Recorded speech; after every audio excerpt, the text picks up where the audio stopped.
Established in 1965 by the late Professor Alexander Kuma, an esteemed educationist and philanthropist, Leklebi Senior High School is now plagued by multiple issues that cast a shadow over the well-being of its students. With a current student population of under 1,000 and majority of students residing on campus as boarders, the school faces a lot of challenges that hampers their academic development.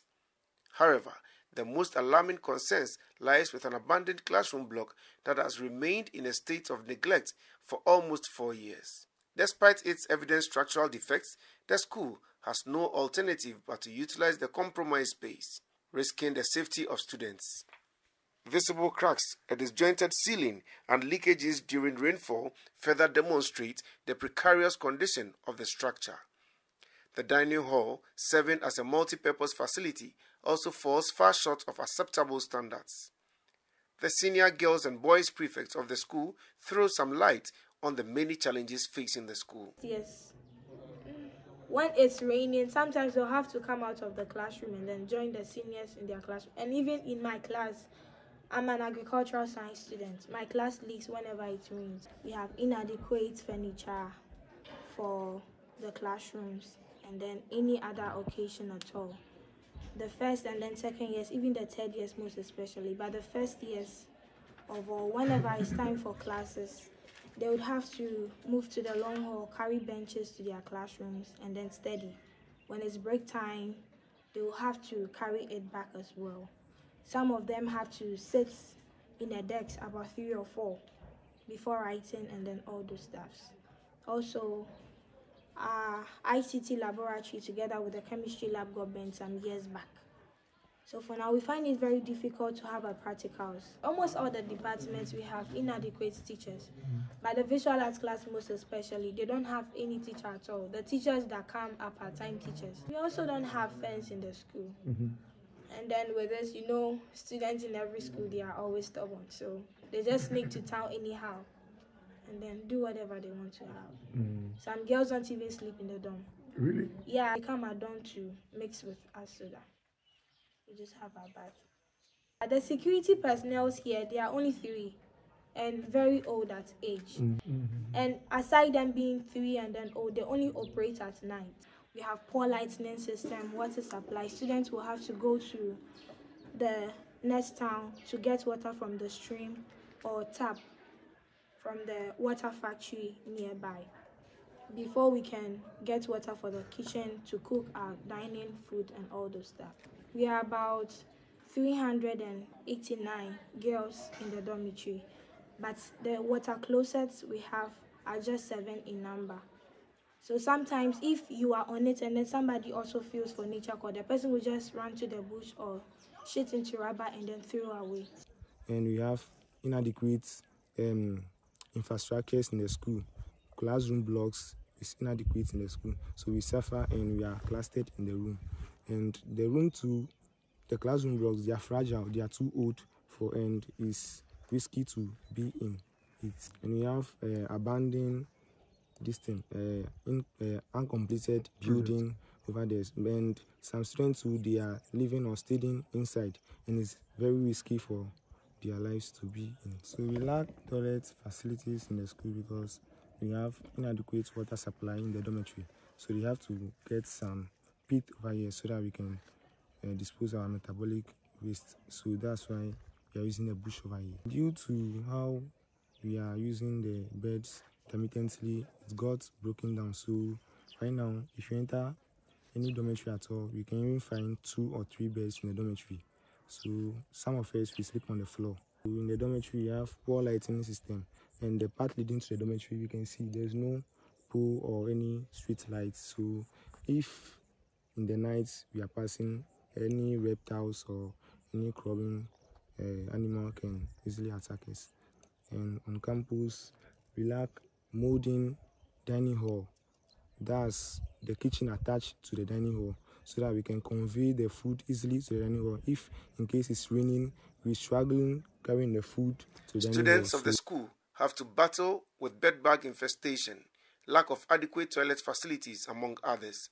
They are thus forced to use the nearby bush as a temporary place of convenience.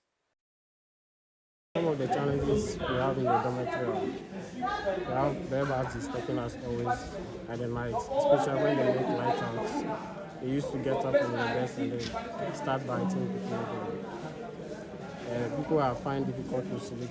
Some come outside to sleep on the corridors. And some are also the reptiles, snakes, and then scorpions on them. Some came to the dormitories because of the bushes around us.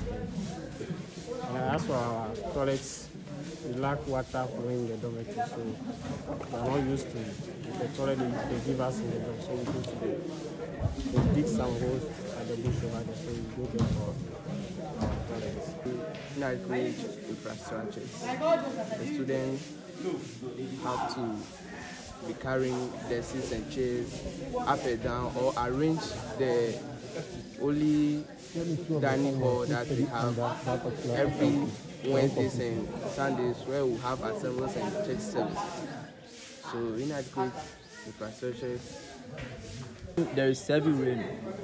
When a teacher is teaching, the teacher has to stop because of the rain. It enters inside the classroom, so it's have to stop the learning so that we wait for the rain to stop before we start. Quite apart from these challenges, the school has inadequate water supply and students have to walk long distances to fill these huge polytanks for the kitchen staff. Even that, they are served with breakfast without sugar and bread. No bread, no buff loaf, nothing. We are in it like that. Even some time ago, we had Tom Brown without sugar. So when you are coming from the dormitory and then you have sugar, you carry it along. When they serve you, then you get your own thing to suit your taste. The unhappy kitchen staff could not hide their frustration from the cameras.